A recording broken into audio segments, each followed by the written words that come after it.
Assalamualaikum warahmatullahi wabarakatuh. Hai, selamat pagi Yanda dan Bunda. Saya Eli Luliani, perwakilan dari Kober Tunas Harapan, Desa Talagasari, Kecamatan Kadungoran. Di sini saya akan mempresentasikan RPPH secara BDR atau belajar dari rumah. Baiklah, Bunda dan Yanda, akan saya sampaikan apa dan bagaimana RPPH yang saya buat kali ini.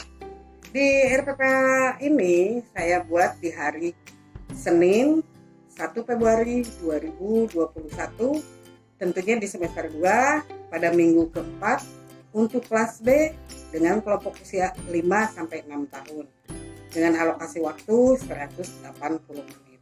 Oh ya Bunda, tema yang kali ini saya bawakan adalah temanya rekreasi dengan subtema macam-macam rekreasi dan subtema bermain di rumah saja. Bunda dan Yanda, secara materi dalam pembuatan RPPH ini sama seperti situasi dan kondisi di mana sebelum COVID-19 melanda kita ya, atau sebelum masa pandemi.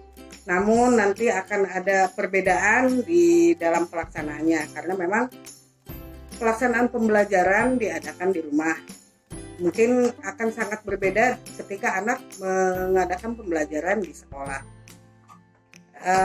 Untuk RPP ini ada beberapa poin yang saya buat. Yang pertama atau poin ke-1 seperti biasa ada 6 aspek dengan kompetensi dasar dan materi pembelajaran.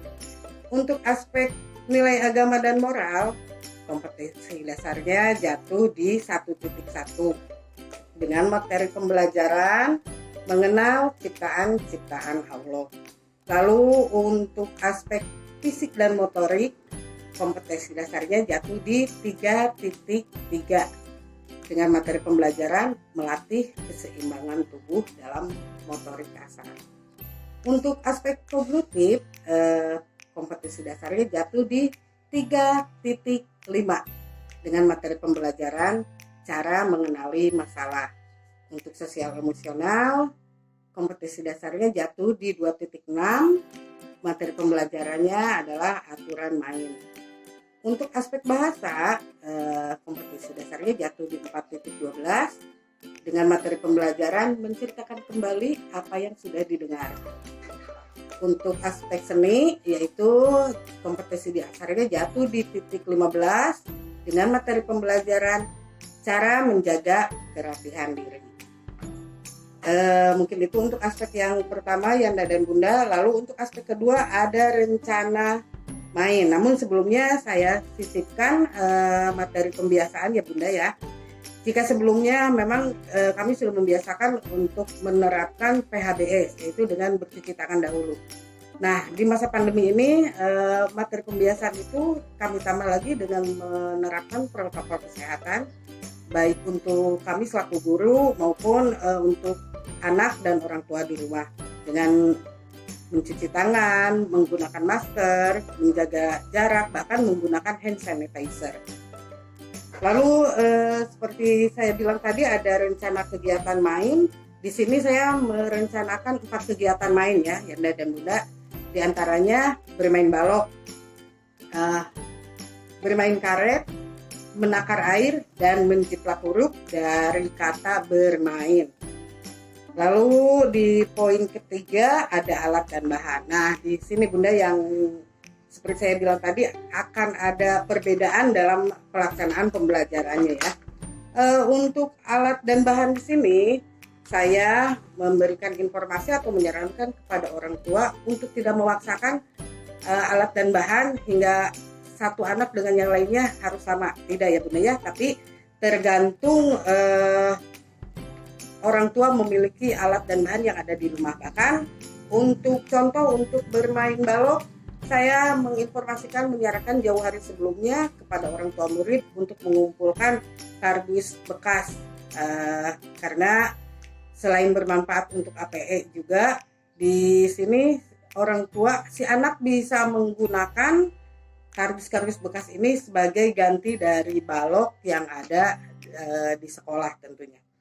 Untuk kardus-kardus bekas itu bisa digunakan atau menggunakan kardus bekas pasta gigi, kardus bekas susu, atau kardus bekas sabun, apapun bentuknya, sehingga yang penting anak mengerti bahwa ini menyerupai balok atau ruang bangun ya. Lalu untuk bermain karet, saya menyarankan pada orang tua untuk mengumpulkan karet, atau saya rasa memang tidak sulit ya.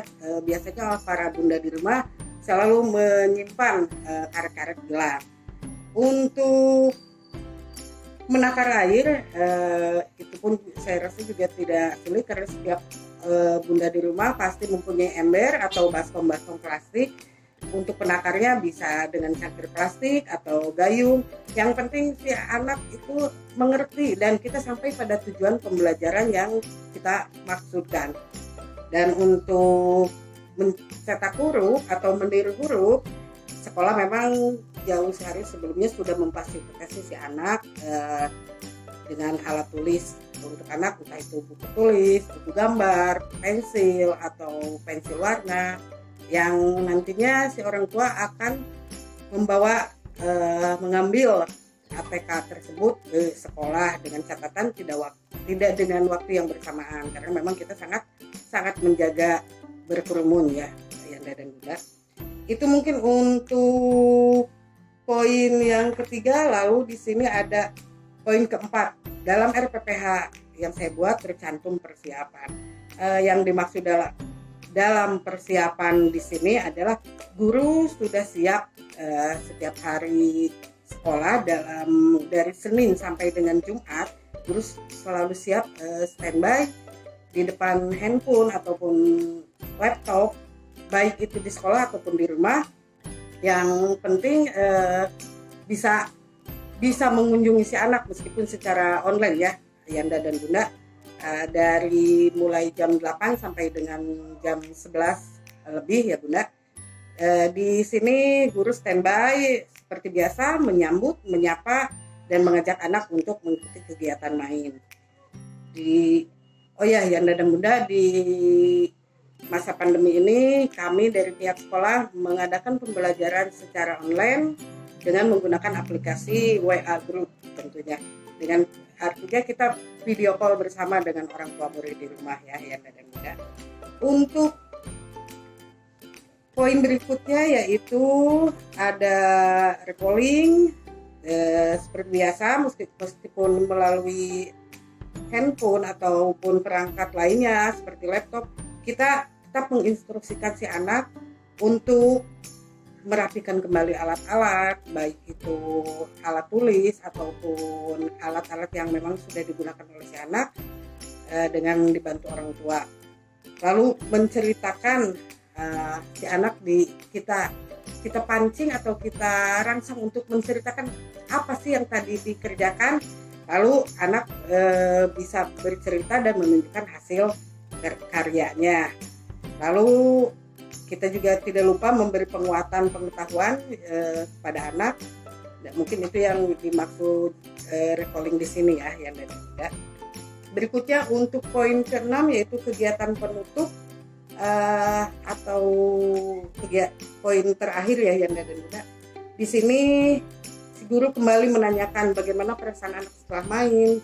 Lalu kita dengan orang tua murid bercerita atau berdiskusi apa yang dirasa sulit oleh si anak dalam mencapai pembelajaran. Di dalam pesan-pesan, di dalam cerita pendek pun kami selalu mengisikan pesan-pesan yang tentunya akan membantu si anak dari segi nilai agama dan moral maupun dari aspek sosial emosionalnya.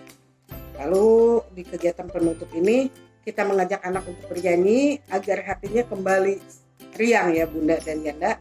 Setelah itu kita mengajak anak untuk berdoa dan diakhiri dengan salam. Nah, di RPPH ini kami pun mencantumkan rencana penilaian. Yang dimaksud rencana penilaian di sini kami membuat checklist atau dengan memberi poin dengan poin bintang. Bintang 1 untuk mulai bisa atau berkembang, lalu seperti yang Bunda ketahui ada bintang 1, bintang 2, bintang 3.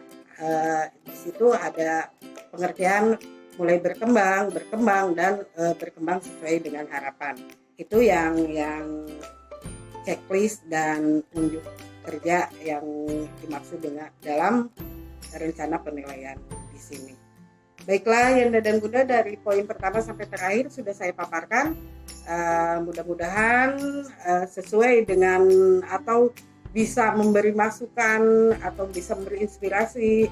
Begitupun saya yakin di sini di RPK ini banyak sekali kekurangan atau belum sebaik dan sebagus yang Yanda dan Bunda buat ya. Untuk itu saya menunggu saran dan masukan agar menjadi RPP yang saya buat akan menjadi lebih baik. Saran dan masukan dari Yanda dan Bunda sangat saya tunggu. Demikian RPPH yang saya buat. Akhirul kata, wabillahi taufiq wal hidayah. Assalamualaikum warahmatullahi wabarakatuh.